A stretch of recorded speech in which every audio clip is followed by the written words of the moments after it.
ఏమీ లేని స్థాయి నుండి గొప్ప స్థాయికి ఎదిగేలా చేసే పూజా విధానాన్ని మరియు నైవేద్యం ఏది నివేదన చేస్తే ఐశ్వర్యం కలిసి వస్తుందో చూద్దాం. ముందుగా వీడియోకి లైక్ కొట్టి జై శ్రీరామ్ అని కామెంట్ పెట్టండి. పూజ భారతీయ సనాతన ధర్మంలో ముఖ్యమైన భాగం. పూజ చేయడం భక్తి మార్గంలో మొదటి మెట్టు. దేవుడిని విగ్రహరూపంలో పూజించడం వల్ల మనిషికి ఏకాగ్రత, ఓర్పు, దృఢ చిత్తం వంటివి లభిస్తాయి. మానసికంగా బలంగా ఉంటారు. అయితే చాలామంది మేము పూజలు చేస్తున్నాం కాని మాకు ఫలితాలు లేవు అని అంటూ ఉంటారు. అసలు దేవుడి పూజ ఎలా చేయాలి? ఏ సమయంలో పూజ చేస్తే సరైన ఫలితముంటుంది? ఏ సమయంలో పూజ చేయకూడదు? తెలుసుకుంటే బ్రహ్మముహూర్తం. బ్రహ్మముహూర్తం అంటే దేవతలు మేల్కునే సమయం. ఇది చాలా పవిత్రమైన కాలంగా భావిస్తారు. బ్రహ్మముహూర్తం రాత్రిలో చివరి భాగం. బ్రహ్మముహూర్తంలో నిద్రలేచి స్నానం చేసి ఆ సమయంలో దేవుడికి దీపం పెట్టి పూజ చేస్తుంటే చాలా మంచి ఫలితాలుంటాయి. శాస్త్రాలలో బ్రహ్మముహూర్త సమయాన్ని పూజకు ఉత్తమ సమయంగా పరిగణిస్తారు. ఇది వ్యక్తి శరీరం, మనస్సు రెండింటినీ సరైన స్థాయిలో ఉంచే సమయం. ఈ సమయంలో చేసే పూజ వల్ల ఏకాగ్రత పెరుగుతుందట. అలాగే ఆధ్యాత్మిక శక్తి కూడా పెరుగుతుంది. అందుకే ఈ సమయంలో ధ్యానం చేయడం, దేవుడిని పూజించడం వల్ల మంచి ఫలితాలు పొందవచ్చు. ఉదయం 4 గంటల నుండి 6 గంటలలోపు బ్రహ్మముహూర్తపు దీపంగా పరిగణిస్తారు. సూర్యోదయం. సూర్యోదయంలోపు ఇల్లు, వాకిలి శుభ్రం చేసుకుని సూర్యోదయ సమయంలో దీపం పెట్టుకుని దేవుడి పూజ చేయడం కూడా చాలా మంచిది. ఈ సమయంలో చేసే పూజ మనస్కు, ఇంటికి ప్రశాంతతను ఇస్తుంది. అయితే బ్రహ్మముహూర్తంలో పెట్టే దీపం కంటే ఇది తక్కువ శక్తివంతమైనది. సూర్యాస్తమయం. ఉదయం, సాయంత్రం ఇంట్లో దీపం పెట్టడం సాధారణం. అయితే సాయంత్రం ఇల్లు శుభ్రం చేసుకుని 6 గంటలలోపు చాలామంది దీపం పెడుతూ ఉంటారు. కాని 6 గంటలకు కాకుండా 6 గంటల నుండి 7:30 గంటల మధ్యలో దీపం పెట్టడం మంచిది. ముఖ్యంగా ఈ సమయంలో శివుడి ముందు దీపం పెట్టడం, శివస్తోత్రాలు, శివుడికి సంబంధించిన శ్లోకాలు చెప్పుకోవడం, రుద్రం చదువుతూ శివుడికి రుద్రాభిషేకం లేదా ఆవు పాలతో అభిషేకం చేయడం వల్ల జీవితంలో గొప్ప పుణ్యం లభిస్తుంది. ఏ సమయంలో పూజ చేయకూడదు? చాలామంది పూజ చేయడానికి ఏ సమయమైతే ఏంటి, ఎలా పూజిస్తే ఏంటి, భక్తి ప్రధానం కదా అనుకుంటూ ఉంటారు.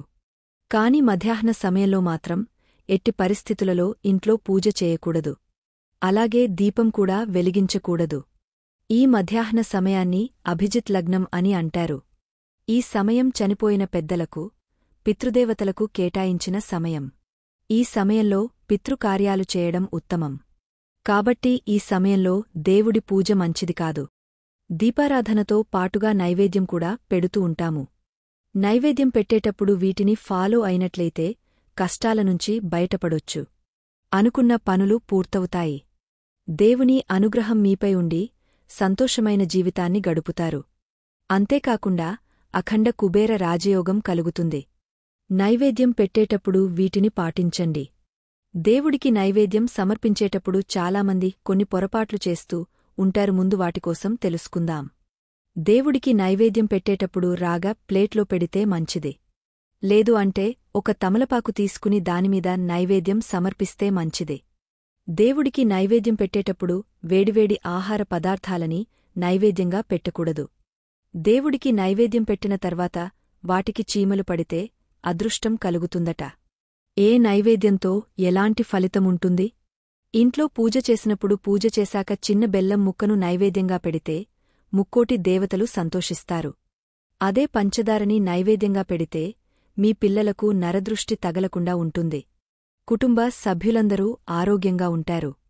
సిరి సంపదలు కూడా కలుగుతాయి. పటిక బెల్లాన్ని నైవేద్యంగా పెడితే సిరి సంపదలు కలిగా సంతోషంగా ఉండొచ్చు.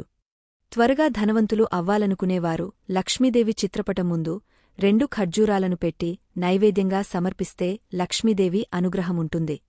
ఐశ్వర్యం కలుగుతుంది. సొంత ఇంటి కల నెరవేరడానికి పూజలో మామిడి పండ్లను పెట్టండి. మామిడి పండ్లను నివేదించడం వలన సొంత ఇల్లు కల త్వరగా నెరవేరుతుంది. సంతోషంగా ఉండొచ్చు.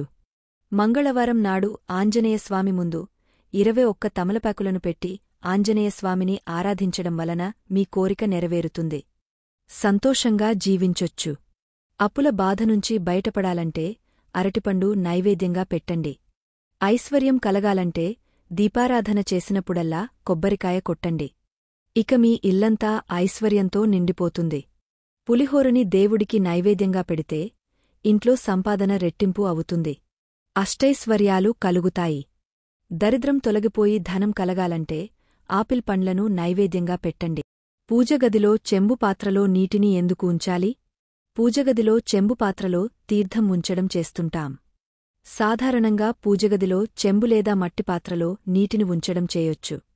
ఇలా నీటిని ఉంచి ప్రార్థించడం ద్వారా సర్వదేవతలు సంతృప్తి చెందుతారని విశ్వాసం. మహానైవేద్యం కంటే నీటిని ఉంచి పూజించడం ద్వారా దేవతలు సంతృప్తి చెందడంతో పాటు కోరిన వరాలను ఇస్తారని ఆధ్యాత్మిక పండితులు అంటున్నారు.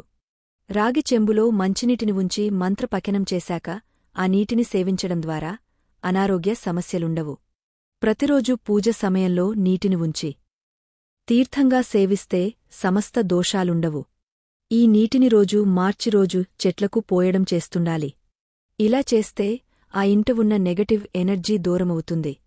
అలాగే పూజ చేసేటప్పుడు గంటను మోగించడం కూడా దుష్టశక్తులను, ప్రతికూల శక్తులను పారద్రోలేందుకేనని ఆధ్యాత్మిక పండితులు అంటున్నారు.